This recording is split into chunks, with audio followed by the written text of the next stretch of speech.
Biocatalizadores. Los principales biocatalizadores son las enzimas, las hormonas y las vitaminas. Es una reacción química que se produce a través de una transformación. Es una etapa de transición o de activación. Esta etapa dura poco tiempo. ¿Por qué dura poco tiempo? Porque lo que hacen los biocatalizadores ayuda a acelerar un proceso o a inhibirlo. Un ejemplo claro sería un helado. Si nosotros queremos hacer su etapa de sólido a líquido mucho más rápido, lo que podemos hacer es exhibirlo al sol, ya que al momento que nosotros hagamos eso, su proceso va a ser más rápido. Aquí el biocatalizador sería el sol. También existen dos tipos, unicelular y multicelular.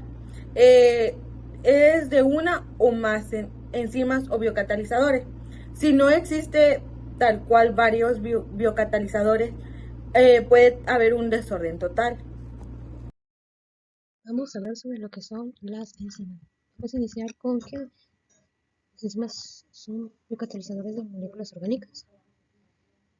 Más que nada, las enzimas son de naturaleza proteica. Esto que nos indica que pues son la unión de muchos aminoácidos y actúan como catalizadores en reacciones químicas, es decir, que ellas hacen que acelere la velocidad de reacción de la reacción química.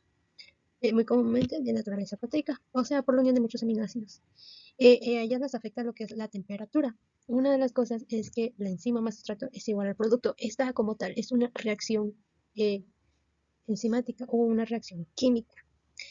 Y pues aquí vemos que dice que actúan como catalizadores y las enzimas son utilizadas en diferentes reacciones. Estas se llevan a cabo ya sea en nuestro cuerpo e incluso fuera de nuestro cuerpo, incluso a manera utilizadas en la industria como tal. Si nos damos cuenta en este pequeño diagrama, vemos que dice que la enzima se une, el sustrato se une con la enzima y es donde lo conocemos como enzima sustrato, que es igual al producto. ¿Ok? Algunas enzimas quiere decir que cuando estas ya realizan su trabajo, su reacción química, ya no pueden volver a hacer nuevamente su reacción química. Sin embargo, otras son nuevamente utilizadas. Eso va dependiendo de cada enzima. Ahora vemos que las enzimas como tal son de naturaleza proteica, ya lo habíamos visto, y que cumplen diferentes funciones. Ellas como tal tienen ciertas características. Algunas de las características es que las enzimas, pues en naturaleza proteica vemos que su forma, la mayor parte son proteínas globulares. ¿Ok? Especificidad, ¿a qué se debe esto? A que no con cualquier sustrato ellas van y se unen, decir, pues me uno con esto, no, sino que reconocen los sustratos y dependiendo del sustrato es como ellas se van a unir, se van a crear más que nada al sitio activo y cuando encaja, pues inicia su reacción. Si vemos hay unos modelos, entre ellos el modelo de cerradura, que es como una llavecita y si entra, pues ya la enzima realiza su actividad. Como tal, tienen diferente localización. Esto quiere decir que algunas las podemos encontrar en el citosol o en membrana plasmática. Esto va dependiendo de la célula. Ellas tienen diferentes condiciones óptimas. Condiciones óptimas depende de lo que es la temperatura y el pH, y es donde ellas llevan a cabo su reacción. Como vemos, funcionan entre 36 a 37 grados centígrados dentro de lo que es el cuerpo humano, o sea, temperatura ambiente. Requieren mínimas concentraciones. ¿Qué vamos con esto? Que con muy poca cantidad de ellas llevan a cabo su reacción, ¿ok? Es muy normal en los procesos metabólicos. Los mínimos cambios, ya sea de temperatura, pueden hacer que la enzima deje de hacer su trabajo.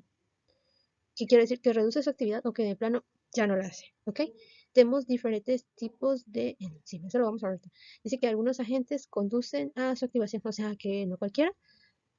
Por ejemplo, no necesariamente que simplemente encajen, sino que a veces ellas buscan su propia posición, se unen a eso y llevan a cabo su reacción química.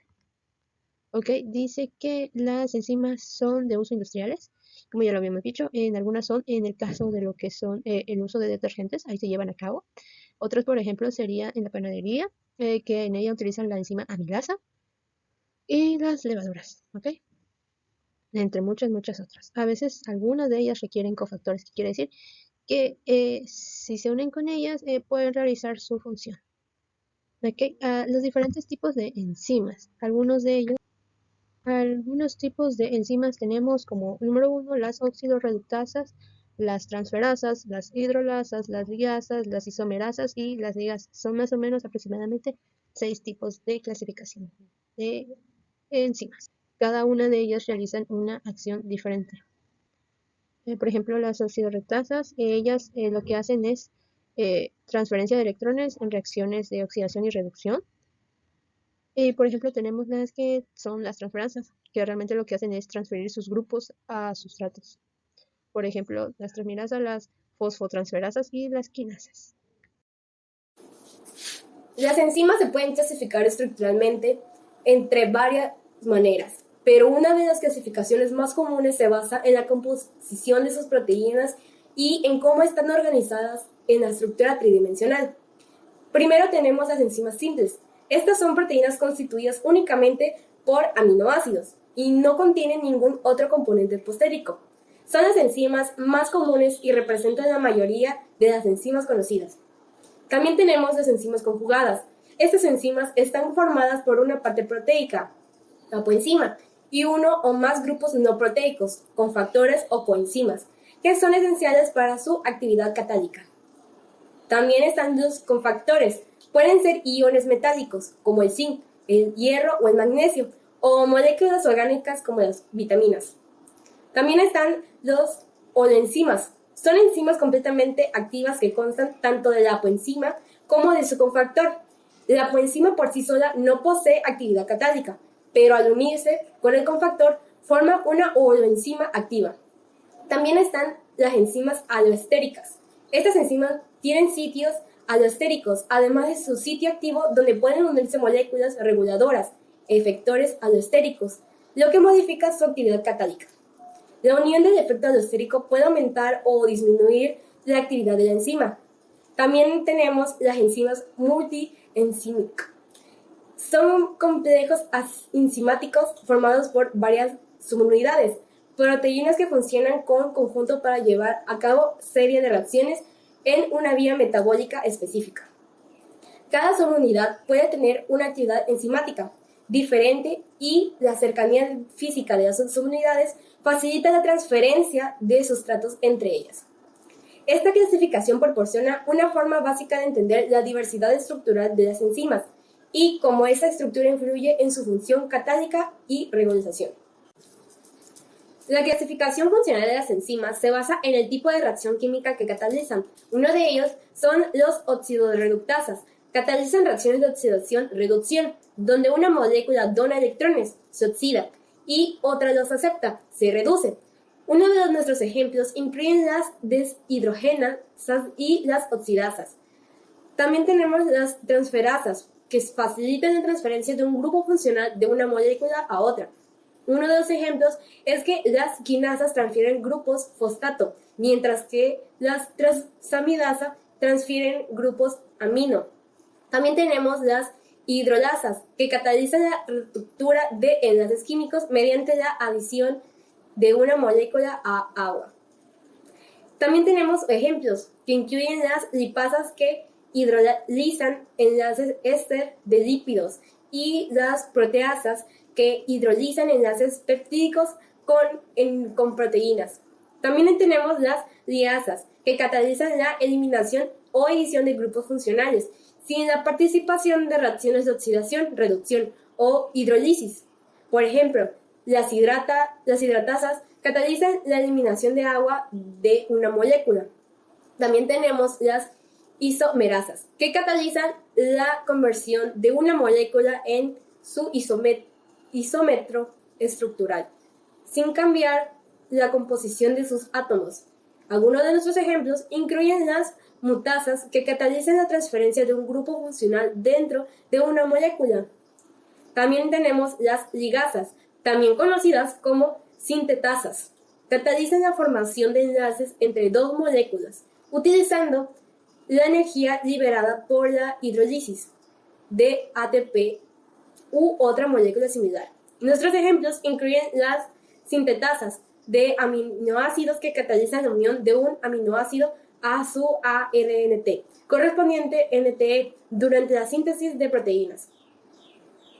Esta clasificación funcional proporciona una forma sistemática de entender la diferencia activas catalíticas de las enzimas y su papel en la regularización de las reacciones bioquímicas en los organismos vivos.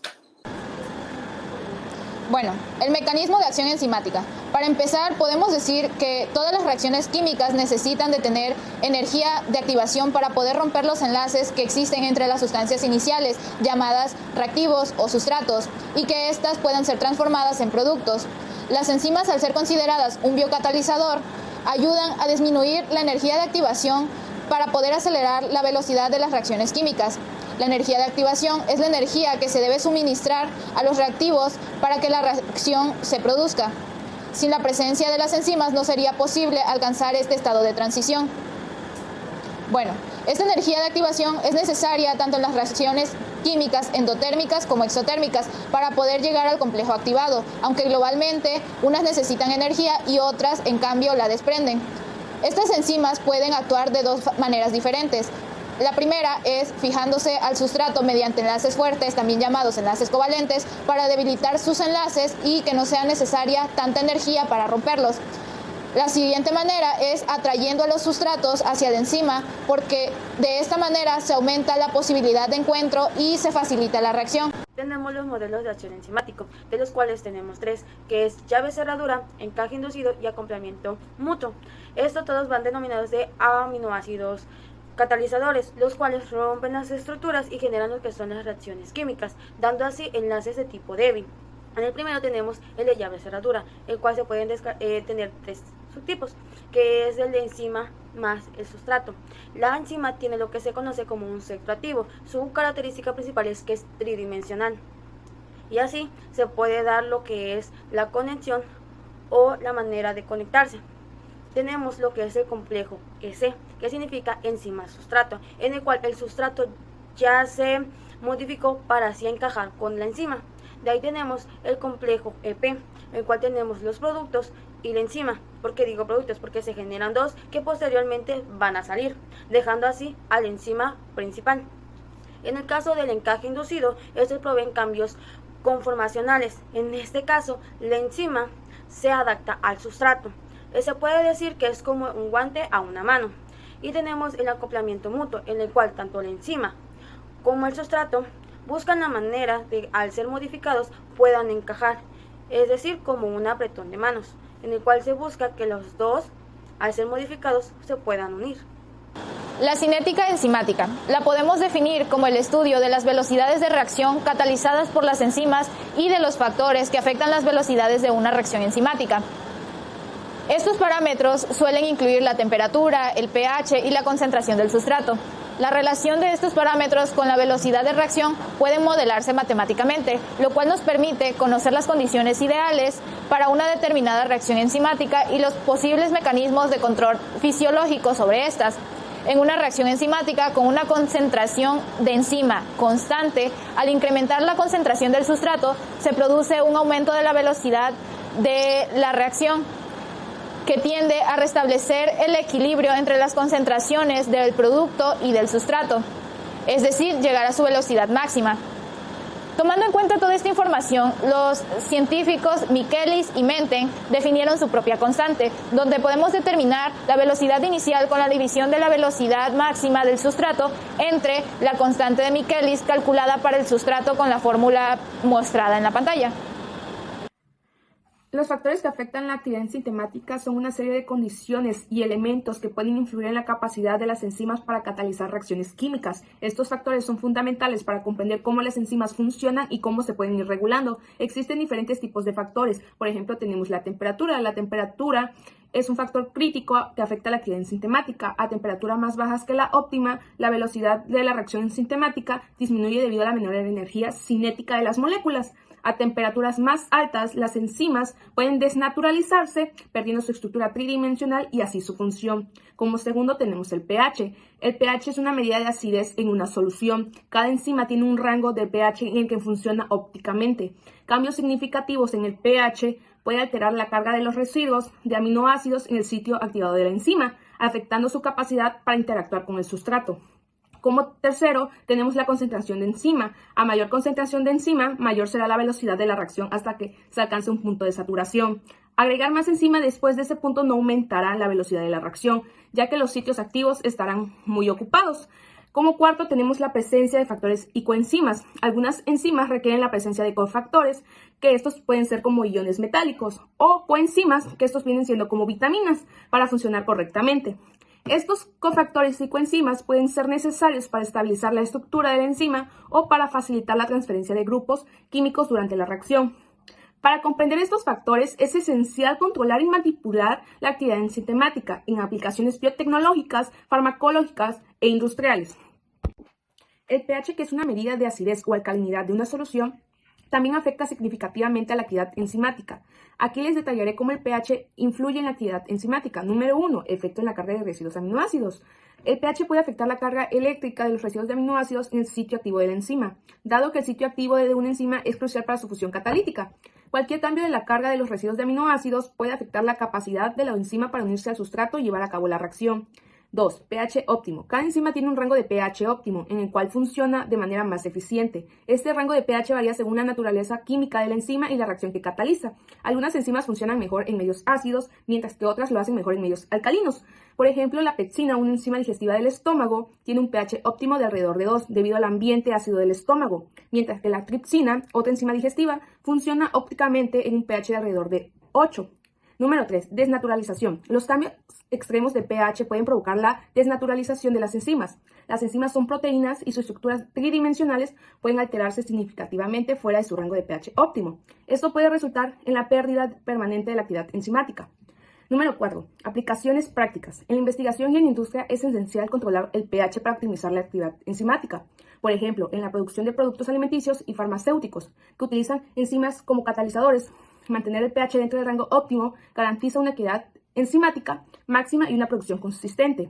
En resumen, el pH es un factor crítico que afecta a la actividad enzimática al influir la estructura y la carga eléctrica de la enzima. Comprender y controlar el pH es esencial para optimizar la actividad enzimática en diversas aplicaciones biológicas e industriales. La temperatura es uno de los factores más importantes que afecta a la actividad enzimática. Aquí les explicaré uno de los puntos más importantes. Por ejemplo, tenemos el efecto en la velocidad de reacción. A temperaturas más bajas que la temperatura óptima, las moléculas tienen menos energía cinética, lo que resulta en una menor frecuencia de colisiones entre la enzima y el sustrato. Esto reduce la velocidad de la reacción enzimática. Por otro lado, a temperaturas más altas, las moléculas tienen más energía cinética, lo que aumenta la frecuencia de colisiones. Sin embargo, superar la temperatura óptima puede llevar a la desnaturalización de la enzima, lo que disminuye drásticamente su actividad. Como segundo, tenemos la desnaturalización. Las enzimas son proteínas y su estructura tridimensional es crucial para su función. A temperaturas extremadamente altas o bajas, las enzimas pueden desnaturalizarse, es decir, perder su estructura tridimensional. Esto conduce a la pérdida de su actividad catalítica, ya que el sitio activo, o sea, la parte de la enzima donde se une al sustrato, se ve afectado. Como tercera tenemos la temperatura óptima. Cada enzima tiene una temperatura óptima en la cual funciona mejor. Esta temperatura óptima varía según la enzima y suele estar cercana a la temperatura corporal para las enzimas de organismos homeotermos. En condiciones naturales, las enzimas evolucionaron para funcionar mejor a la temperatura típica del organismo en el que se encuentran. Como cuarta, tenemos las aplicaciones prácticas. En la industria y en la investigación, controlar la temperatura es crucial para optimizar la actividad enzimática. Por ejemplo, en la producción de alimentos, enzimas como las amilasas se utilizan para descomponer el almidón. Controlar la temperatura durante este proceso es fundamental para garantizar una producción eficiente y consistente. En resumen, la temperatura juega un papel crítico en la actividad enzimática, al influir en la velocidad de la reacción y en la estabilidad de la estructura de la enzima. Es importante tener en cuenta la temperatura óptima de una enzima para minimizar su eficacia en diversas aplicaciones biológicas e industriales. Principios activadores. Podemos decir que las enzimas pueden ser reguladas por otras moléculas que aumentan o bien disminuyen su actividad. Las moléculas que aumentan la actividad de una enzima se conocen como activadores, mientras que aquellas que disminuyen la actividad de una enzima se llaman inhibidores. Hay muchas clases de moléculas que bloquean o promueven la función enzimática y que la afectan por distintas rutas. Dentro de muchos casos bien estudiados, la unión de un activador o un inhibidor puede ser irreversible, es decir, que la molécula no se une permanentemente a la enzima. También puede actuar como activadores diversas moléculas orgánicas, incluso el propio sustrato de la reacción. Este último es un caso muy interesante y frecuente. La enzima permanece inactiva hasta que aparece el sustrato, es decir, si no hay un sustrato no es necesaria la actividad de la enzima correspondiente, pero si lo hay, se produce la activación para que ese sustrato lleve a cabo la reacción, es decir, el sustrato activa su propia metabolización. Un ejemplo de un activador enzimático que funciona de esta manera podría ser la fructosa 2,6 bifosfato. ¿Por qué? Ya que activa la fosfofructosinasa 1 y aumenta la tasa de la glucólisis en respuesta a la hormona glucagón. En algunos casos, cuando el sustrato se une a una subunidad catalítica de una enzima, este puede desencadenar un aumento en la afinidad del sustrato, así como la actividad catalítica en otras subunidades de la enzima, y por lo tanto el sustrato actúa como un activador. Los inhibidores son sustancias o moléculas que impiden el buen funcionamiento o la manera correcta de las enzimas. Se puede decir que las inutilizan. En esta tenemos dos tipos, las irreversibles y las reversibles. Las irreversibles se les denomina como envenenamiento de la enzima de forma permanente ante el centro activo, mientras que las reversibles se impiden temporalmente en su funcionamiento. De esta tenemos dos tipos, competitiva y no competitiva. La competitiva es cuando el sustrato y el inhibidor, como su nombre lo dice, compiten para ser unidos o fijados ante el centro activo, mientras que las no competitivas sí se llega a unir el inhibidor, pero como consecuencia se genera un mal funcionamiento del sustrato, generando así que no puedan salir los productos que deben surgir. Bueno, ahora vamos a hablar de la regulación de la actividad enzimática. Para poder explicar este tema, nosotros debemos definir, para empezar, las enzimas alostéricas. Uno de los mecanismos de la regulación de las reacciones químicas se basa en las enzimas que pueden presentar dos conformaciones distintas. Estas enzimas se denominan alostéricas o reguladoras y poseen más de un centro o espacio de actividad. El primero es el centro activo, por el cual esta enzima se une al sustrato, y el centro alostérico sería el segundo, por el cual esta enzima se une a un efector o un modulador. Las enzimas alostéricas poseen dos características que las distinguen del resto de las enzimas. La número uno es que, en general, estas enzimas alostéricas poseen más de una cadena polipeptídica, por lo tanto, presentan una estructura cuaterniana con una o dos o más unidades de medición. Como número dos, tenemos la cinética. La cinética de estas enzimas no es hiperbólica, sino sigmoidea, es decir, que por la interacción de otras moléculas, el aumento inicial de la concentración del sustrato provoca un menor incremento a la velocidad de la reacción. Bueno, el modelo alostérico explica el modo de inhibición por un producto final, llamado feedback o retroinhibición. En una cadena de reacciones, el producto final puede ser un modulador negativo de la enzima que cataliza la primera etapa. Un grupo de enzimas que no obedecen la cinética de Michaelis y Menten son las enzimas alostéricas. Estas enzimas tienen varias subunidades y varios sitios activos, como ya se mencionó anteriormente. En las enzimas alostéricas, la unión de un sustrato a un sitio activo puede afectar las propiedades de otros sitios activos en la misma molécula. Las enzimas alostéricas son los puntos claves de la regulación de las vías metabólicas, y estas pueden ser proteínas con varias subunidades. La unión del sustrato a un protómero en una enzima alostérica puede afectar a las propiedades de unión de los protómetros adyacentes. Y bueno, podemos decir que la actividad de las enzimas alostéricas se ve afectada por moléculas efectoras que se unen a otros lugares denominados lugares alostéricos o reguladores. Estas enzimas generalmente catalizan pasos reguladores claves de las rutas metabólicas que llevan un proceso bioquímico. Ok, vamos a hablar sobre las coenzimas. Las coenzimas son no proteicos o son orgánicos. Ellas ayudan a que se realice las reacciones catalizadas que son llevadas a cabo por las enzimas. Por la reacción enzimática. Ayuda a una enzima ya sea temporal o eternamente. Esto va dependiendo de la enzima y pueden hacer lo que la enzima. Más sin embargo, como tal, su trabajo sí lo hacen, pero no es del mismo, por así decirlo, desempeño. Y pues ellas son claves para el mecanismo de catálisis. Más que nada, algunas principales coenzimas tenemos que son la FAT, la FMN, la NAT, la NAP, la coenzima A, la coenzima Q, la coenzima B, vitamina C, entre otras más. Por ejemplo, las coenzimas derivan mucho de lo que son las vitaminas y son sus derivados. En algunos tenemos que es la vitamina B9, B7, B6, B5, B3, B2 y B1. Okay.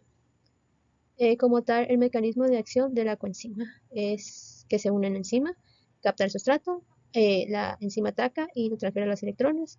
Luego la enzima cede a la coenzima dichos electrones, a la coenzima acepta dichos electrones y desprende de la enzima. Y por último dice que la coenzima reducida va a la cadena de transporte de electrones y genera ATP o H2O. Y la deja allí y pues ella vuelve a su estado inicial después de. La importancia vital de muchas vitaminas para los animales se debe a que actúan como coenzimas o forman parte de ellas y al no poder ser sintetizadas es necesario que las tomen con la alimentación para poder construir con ellas las enzimas en las que actúan. Las vitaminas son compuestos orgánicos esenciales para el organismo. Algunas vitaminas actúan como biocatalizadores, que son sustancias que facilitan o regulan las reacciones químicas del metabolismo.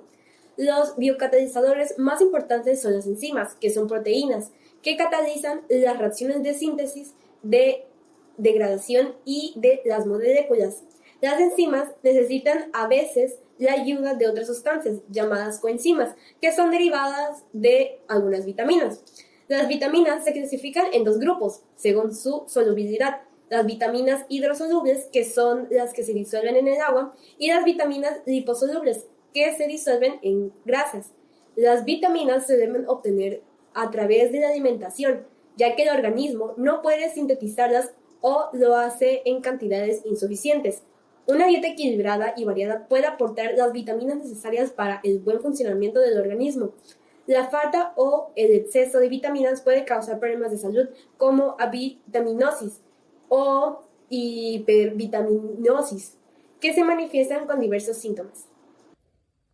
Hormonas son sustancias químicas producidas por las glándulas endocrinas. Las hormonas actúan como agentes mensajeros químicos. Únicamente actúan en el órgano blanco o el órgano diana, ya que son células plasmáticas receptoras. Las hormonas principales son las proteínas, los esteroides, pero también se pueden derivar de aminoácidos o ácidos grasos. Las hormonas se dividen en dos, en proteicas y esteroideas. Las esteroideas son membranas celulares, entran en la membrana celular, en cambio las proteicas no. Existen tres funciones, que son la que estimula la síntesis de determinada sustancia, la que regula el metabolismo y la que estimula el crecimiento de diferentes células. Vamos a hablar de lo que son las hormonas. Estas solamente son de origen proteico. Hay que definir hormonas. Por ejemplo, cuando hablamos de hormonas, mucha gente cree que también se habla de hormonas de desarrollo sexual. No, esas no son hormonas igual, pero son de diferente. Por ejemplo, estas están formadas por aminoácidos y no hay que confundirla con las esteroides. Estas vienen de las glándulas endócrinas y depende de su clase química. Por ejemplo, si es un péptido, proteína o glicoproteína. A eso se refiere. Y que pues cada una de ellas tiene diferentes efectos. No son las mismas. Algunas se derivan de aminoácidos y otras de lípidos. Y también las hormonas se pueden utilizar en usos de diversos fármacos. La más conocida es la insulina y en pequeñas cantidades pues ellas actúan de maneras diversas. Tenemos lo que son que ellas viajan a través del torrente sanguíneo, o sea de manera intracelular, el torrente sanguíneo, y su efecto es directamente proporcional a su concentración. Ellas afectan al tejido aún desde estando lejos del punto de origen. En muchos casos, algunas de ellas, por ejemplo, tenemos dos tipos, en donde una de ellas, por así decir, se dividen en lo que son la acción de la hormona se da como generalizada o localizada. Y en la generalizada, esta es donde actúa sobre todos los órganos y tejidos de modo distinto, dependiendo del receptor hormonal. Un ejemplo claro sería la insulina, y la localizada es que se libera en todo el torrente sanguíneo, pero solo actúa sobre ciertos tejidos u órganos, como por ejemplo la colecistoquinina, y esta solo actúa en el intestino. Algunas características de las hormonas es que se producen en pequeñas cantidades y viajan por la sangre, o sea, el torrente sanguíneo. Afectan a tejidos que pueden encontrarse lejos del punto de origen de la hormona y como ya mencionábamos, su efecto es directamente proporcional a su concentración. ¿Ok? Más que nada de eso. ¿Qué se puede decir que son las hormonas? Pues son compuestos químicos que secretan en mínimas concentraciones y que pues son específicos. y que ejercen sus efectos uniéndose a receptores en la superficie o en el interior de la célula blanco. Muchas hormonas son utilizadas como medicamentos. Algunas ya las mencionábamos, por ejemplo, la insulina, que se utiliza mucho para el tratamiento de la diabetes. Otra es la somatropina, que se ayuda mucho para los problemas de crecimiento. Otra podría ser los corticoides, para enfermedades autoinmunes o trastornos respiratorios o ciertos cuadros de alergia. Y otros podrían ser el estradiol y la progesterona, que se utilizan en pastillas anticonceptivas y en terapia de reemplazo hormonal. Pero estas dos, las últimas, pertenecen a hormonas esteroides no proteicas. Como tal, ellas actúan como mensajeros. O sea, las de origen proteico dice que son hormonas que actúan como mensajeros químicos y solamente van a hacer su acción cuando ellas se encuentren al receptor hormonal adecuado. O sea, de manera específica, no cualquiera. Se dividen en que son lipo o hidrosolubles. Las liposolubles dice que se difunden desde la sangre al líquido intersticial y de la capa lipídica de la membrana al interior de las células blanco para unirse a los receptores que se encuentran locados en el núcleo. Las hidrosolubles, estas son aquellas que no pueden atravesar la membrana y los receptores se encuentran en la superficie de la célula blanco. ¿Ok? Y se puede decir, ahí está. Como tal vemos eso. Algunas hormonas de origen proteico, pues ya se habían mencionado. Otra cosa son las funciones que ellas tienen, o sea, tienen diversas funciones. Algunas son que controlan actividades de órganos completos de crecimiento y desarrollo, niveles en sangre de líquido, sal y azúcar. Algunas hacen uso de almacenamiento y energía, otras de reproducción y características sexuales. Por ejemplo, en la de niveles de sangre de líquido, sal y azúcar, podríamos encontrar al glucagón, que es la que se encarga de, por decir así, producir glucosa, y también tenemos a la insulina, que se encarga de regular la glucosa. Así que pues ahí están dos de ellas. Tenemos otras hormonas, más que nada es eso. Algunas de ellas aquí se iban a mencionar. Por ejemplo, de origen proteico, el glucagón, que pues ya lo habían dicho, que aumenta los niveles de glucosa en la sangre. La insulina, que reduce la glucosa en sangre. Tenemos la melatonina, que es la que regula los ciclos del sueño. La epinefrina, que ayuda a estimular la respuesta de lucha-huida. Entre otras. Las hormonas esteroideas, estas son aquellas que se originan principalmente de lo que es el colesterol. Se les conoce como las hormonas del colesterol. Y estas se pueden utilizar de manera farmacológica, o sea, con algunos medicamentos. Más que nada, todas las hormonas esteroides dice que estimulan los órganos reproductivos, la maduración de las células seminales y las características sexuales entre hombres y mujeres. Entre ellas ya se conocen o se mencionan la estradiol, la progesterona y la testosterona. Las hormonas esteroides dicen que se pueden agrupar en 5 grupos, dependiendo del receptor que las une, y estas pueden ser las glucocorticoides, las mineralcorticoides, los andrógenos, estrógenos y prostágenos. Bueno, a ver, y las hormonas tiroideas. Pues eso es todo por parte de las hormonas esteroides. Estas dicen que son liposolubles, ya que tienen un bajo peso molecular y atraviesan la membrana plasmática y se difunden en el citoplasma, donde ellas se unen como las otras a receptores específicos y se introducen en el núcleo. Una vez en el nucleoplasma pueden desinhibir genes que, al poder ser transcritos, originan moléculas de ARNM, que inducirán a la síntesis de proteínas al ser introducidos al citoplasma. Más que nada, las hormonas se le conocen como reguladoras, porque si nos damos cuenta, pues ellas, aunque se dividen en dos, tienen sus efectos, y cada una de ellas pues tienen un trabajo en específico, que pues si no lo hacen pueden desbalancear el cuerpo humano. Por ejemplo, estimular a que los riñones, ya sea que para retener y excretar, estimulan la conversión de proteínas en carbohidratos, a regular el ciclo para que pues se pueda existir el ciclo menstrual y se pueda tener un embarazo, entre otras. Los biocatalizadores son parte fundamental y vital de ciertos procesos dado por reacciones químicas. Estos ayudan a acelerar o disminuir cada uno de esos procesos que se van dando. Uno de los biocatalizadores que se dan son las enzimas, las cuales se denominan como proteínas complejas, las cuales vimos que se subdividen en varias y cada una ayudan a equilibrar y mantener algo en equilibrio, como por ejemplo el metabolismo. Tenemos también las vitaminas, que son moléculas orgánicas, las cuales ayudan a las enzimas a generar ese tipo de equilibrio para que todo esté de manera estable. Y tenemos lo que son las hormonas, las cuales se les puede decir que son mensajeros químicos, que ayudan también al proceso y así seguir manteniendo ese tipo de equilibrio. Vimos lo que son los inhibidores, los tipos y cuáles son los mecanismos que se pueden ir adquiriendo conforme va el proceso.